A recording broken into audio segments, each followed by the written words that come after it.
दर्शकों, स्वागत है आप सबका हमारे YouTube channel Kashi Banaras RKG में और शिव शक्ति ज्योतिष कार्यालय काशी बनारस उत्तर प्रदेश में।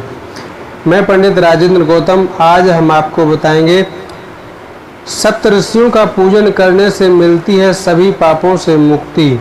जाने ऋषि पंचमी पूजा विधि, कथा और शुभ मुहूर्त।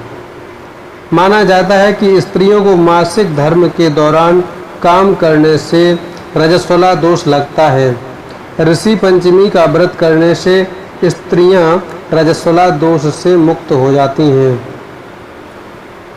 ऋषि पंचमी 2020 भाद्रपद माह के शुक्ल पक्ष की पंचमी तिथि को ऋषि पंचमी कहा जाता है। इस दिन व्रत किया जाता है। हरितालिका तीज से दूसरे दिन और गणेश चतुर्थी के अगले दिन ऋषि पंचमी होती है। इस साल ऋषि पंचमी 23 अगस्त 2020 रविवार को मनाई जाएगी। दोपहर में मध्याह्न काल में पूजा का शुभ समय होता है। मान्यता है कि कोई भी व्यक्ति इस दिन ऋषि मुनियों का स्मरण कर उनका पूजन करता है, वह सभी पापों से मुक्त हो जाता है। ऋषि पंचमी के दिन सप्त ऋषियों का पूजन किया जाता है। कहते हैं कि ऋषि पंचमी व्रत करने से मासिक धर्म के दौरान भोजन को दूषित किए गए पाप से मुक्ति मिलती है। माना जाता है कि स्त्रियों को मासिक धर्म के दौरान काम करने से रजस्वला दोष लगता है। ऋषि पंचमी का व्रत करने से स्त्रियां रजस्वला दोष से मुक्त हो जाती हैं। इसलिए इस व्रत को स्त्रियों के लिए उपयोगी माना गया है।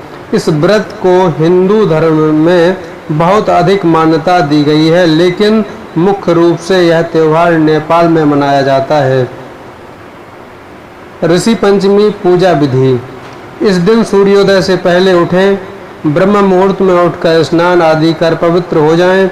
सप्त ऋषियों यानी ऋषि वशिष्ठ, ऋषि विश्वामित्र, ऋषि कंडवा, ऋषि भारद्वाज, ऋषि अत्रि, ऋषि वामदेव और ऋषि शौनक का ध्यान कर 7 संतों का या ऋषियों मुनियों को घर बुलाएं या 7 पंडितों को किसी को ऋषि मान करके उन्हें बुलाएं, या ऐसा ना हो सके तो पूजा स्थल पर एक पाटा पर शुद्ध पवित्र वस्त्र को बिछाकर यानी वस्त्र डालकर उसके ऊपर चावल यानी अक्षत के 7 पुंज बना करके उनको सप्तऋषि मानकर उनकी पूजा करना चाहिए। सप्तऋषियों के अगर हों वहाँ पर, ऐसा वैसे तो हो नहीं सकता क्योंकि अभी इस तरह की स्थिति चल रही है।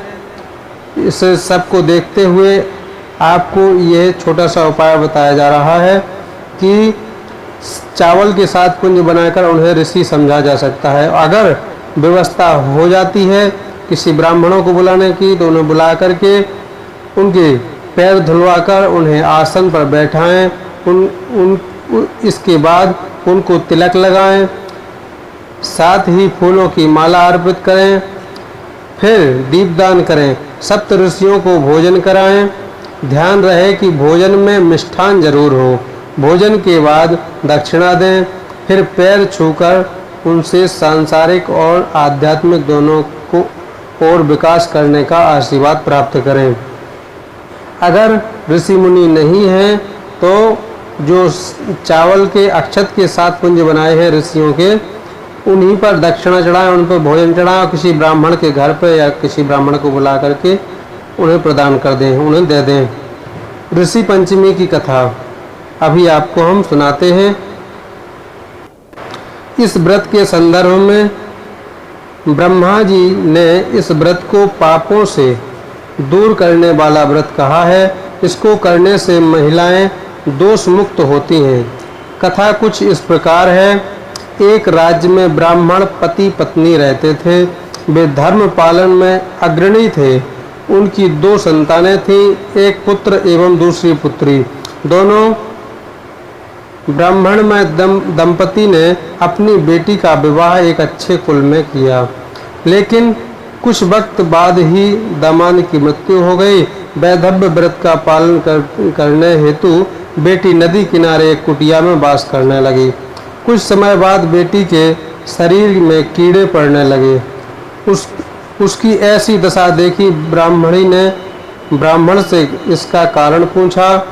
ब्राह्मण ने ध्यान लगाकर अपनी बेटी के पूर्व जन्म को देखा, जिसमें उनकी बेटी ने मासिक धर्म के समय बर्तनों का स्पर्श किया और वर्तमान जन्म में भी ऋषि पंचमी का व्रत नहीं किया, इसलिए उसके जीवन में सौभाग्य नहीं है। कारण जानने के बाद ब्राह्मण की पुत्री ने विधि विधान के साथ व्रत किया। उसके प्रताप से उसे अगले जन्म में पूर्ण सौभाग्य की प्राप्ति हुई। और आपको बता दें कि स्नान करने के पहले अपामार्ग चिड़चिड़ा अद्धा झारा की दतोन की जाती है। अगर अभाव हो तो 1 दतोन कम से कम करना चाहिए, नहीं तो 8 दतोन करना चाहिए, लेकिन नियम 108 दतोन का है। 108 दतोन अपामार्ग की करके बहते हुए जल में या किसी जल में प्रवाहित करना चाहिए।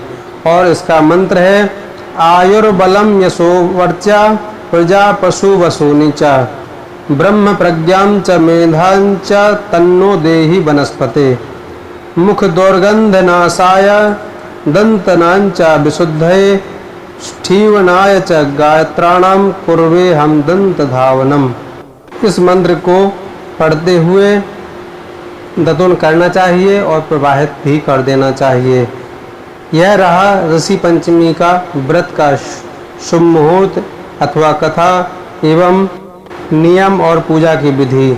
आपको बता दें कि जिस दिन ऋतु काल आता है यानी मासिक धर्म आता है स्त्रियों का या लड़कियों का, उस दिन से लेकर जिस दिन तक बाल नहीं धुले होते हैं यानी 4 या 5 दिन बाद जब सिर धुलते हैं तब शुद्ध पवित्र होती है महिला या लड़की।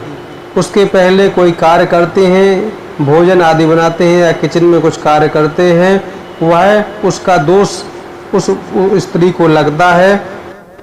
इन सब दोषों की शांति हेतु और प्रायश्चित हेतु इस ऋषि पंचमी का व्रत करने से सभी पाप नष्ट हो जाते हैं और सौभाग्य की प्राप्ति होती है। ये रहा ऋषि पंचमी का शुभ मुहूर्त एवं व्रत की विधि। अगर आपको हमारा यह वीडियो अच्छा लगे तो इसे लाइक करें, सब्सक्राइब करें और कमेंट करें। धन्यवाद।